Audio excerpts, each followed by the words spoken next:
Ada satu fakta yang sangat menarik untuk dibahas hari ini, guys. Lo pernah minum teh Sariwangi? Pasti dong.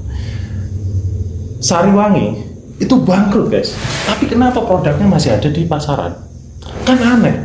Logikanya kalau perusahaan tuh bangkrut, kan nggak memproduksi lagi, iya kan? Tapi ini ada perusahaan namanya Sariwangi, guys. Bangkrut, tapi produknya masih ada di pasaran. Kok bisa? Kita bahas sejarah Sariwangi. Sariwangi itu didirikan sekitar 1970-an oleh seorang luar biasa namanya Pak Sucipto Kartono, guys.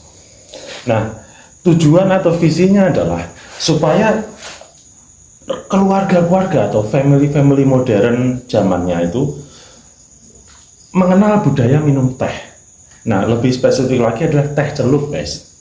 Jadi benar-benar Bapak Kartono ini mempopulerkan kalau mau modern ini minum teh gitu.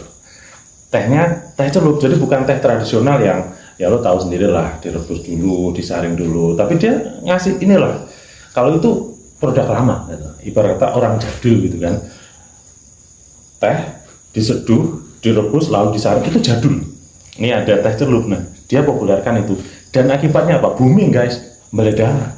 Semuanya beli teh Sariwangi.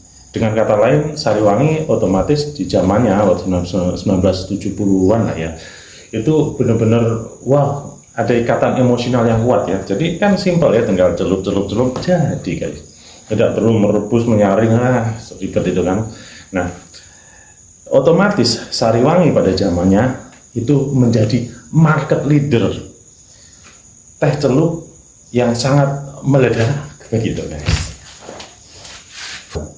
Brand dibeli oleh Unilever.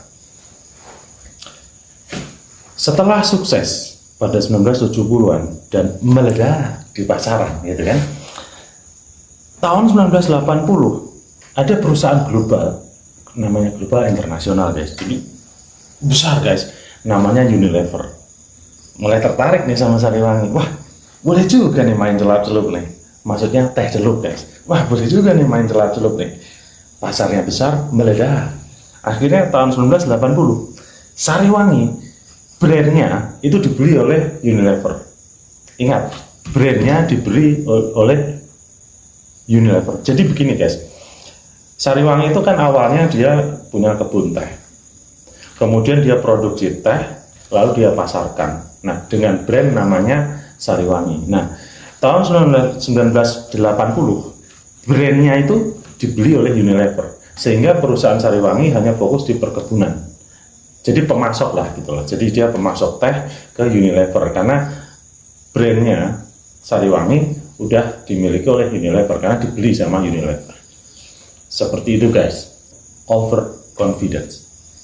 Guys, setelah brandnya dibeli Unilever, sehingga otomatis Sariwangi, itu Sariwangi Agricultural Estate Agency, itu fokus di perkebunan, guys. Dan akhirnya percaya diri, overconfidence dong. Dia hanya memasok ke Unilever untuk diolah menjadi Sariwangi. Sekali lagi, brand Sariwangi sudah dipegang oleh Unilever.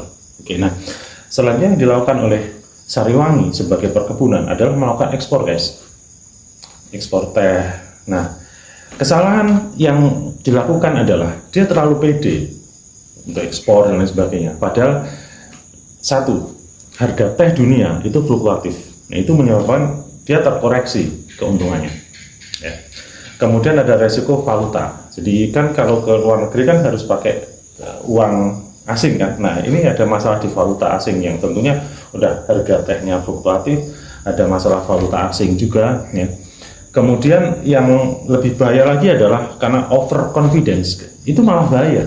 Terlalu pede, gue kan Sariwangi produk besar, siapa sih yang nggak tahu? Paling seapes-apesnya kita pasok di Unilever, lalu Unilever di convert menjadi Sariwangi, dijual ke pabrik, dan itu pasti untung. Jadi benar-benar overconfident. Jadi seapes-apesnya dia udah menjadi pemasok lah gitu loh di Unilever gitu kan. Ini masalah ketiga. Jadi masalah ketiga yang paling bahaya itu overconfidence. Nah, selanjutnya karena dia overconfident, akhirnya utang, guys. Jadi dia utang, dia ingin mengembangkan yang namanya perluasan itu kebun teh itu supaya makin luas. terus juga produksinya makin bagus, jadi utang. Jadi ada 4 kesalahan. Dia ekspor, kemudian ada masalah di valuta juga, kemudian overconfidence, dan selanjutnya itu dia utang. Begitu guys. Kebangkrutan. Sariwangi sebagai sebuah perusahaan perkebunan yang sangat luas akhirnya dinyatakan pilot di 2018. Kenapa bisa begitu?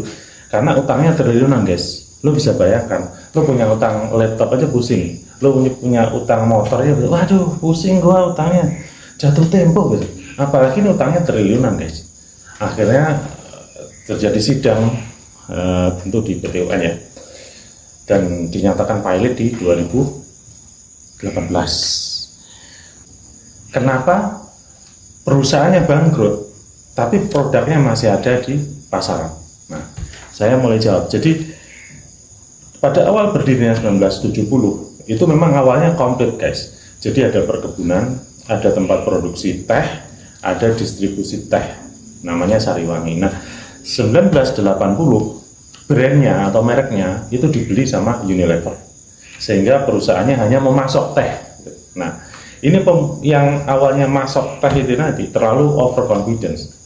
Dia utang gede-gedean, dia ekspansi ke luar negeri, dia tidak ngerti kalau harga teh itu ada fluktuatif di dunia internasional. Kemudian juga dia harus menghadapi risiko valuta, dan dia juga bermain di berkata trading komoditas gitu kan. Dan juga dia melakukan perluasan untuk kebun, dan itu basisnya utang guys. Basisnya utang. Nah, perusahaannya bangkrut guys, tapi brand Sariwanginya itu tetap dipegang Unilever. Makanya yang lu lihat di pasaran itu adalah Unilever.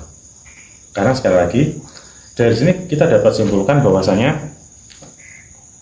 pertama, brand dengan perusahaan itu dua entitas yang berbeda. Jadi perusahaannya itu bisa bangkrut guys, tapi brandnya itu masih bisa hidup. Apalagi kalau dipegang oleh perusahaan global seperti Unilever untuk kasus Sariwangi. Yang kedua, kalau misalkan kita ini jangan terlalu over confidence. Jadi utang sana, utang sini, lalu kita coba ekspansi ke luar negeri. Nah ternyata utang itu bisa masalah guys, kalau kita tidak manage dengan bagus. Nah yang selanjutnya adalah ekspansi, itu kalau tidak diatur dengan bagus juga jadi masalah. Yang selanjutnya masalahnya adalah, hikmahnya adalah, kalau kita berdagang internasional gitu loh, kita harus menghadapi namanya valuta, dan itu benar-benar ya, nah kita tahu sendirilah dolar rupiah itu kan naik turun guys. Terus kemudian kita juga harus menghadapi resiko bahwasanya harga teh itu di dunia ya, globally gitu, itu fluktuatif. Jadi artinya apa? Untuk masuk di dunia internasional itu kita perlu energi yang luar biasa. Nah energi itu diambil dari utang guys. Akhirnya terjadilah meledak 2018, perusahaan Sariwangi dinyatakan pilot alias bangkrut. Tetapi brandnya masih hidup, karena brandnya kan udah dibeli guys tadi sama Unilever. Jadi walaupun perusahaannya bangkrut, tidak bisa masuk lagi ke Unilever. Unilever kan bisa cari pasokan teh dari tempat yang lain toh, ya, seperti itu. Jadi itulah penjelasan kenapa perusahaan Sariwangi yang dinyatakan pilot atau bangkrut di 2018, tapi kenapa produknya masih diproduksi? Karena yang memproduksi sekarang, yang pegang merek, yaitu Unilever. Itu guys, itu aja penjelasan dari saya.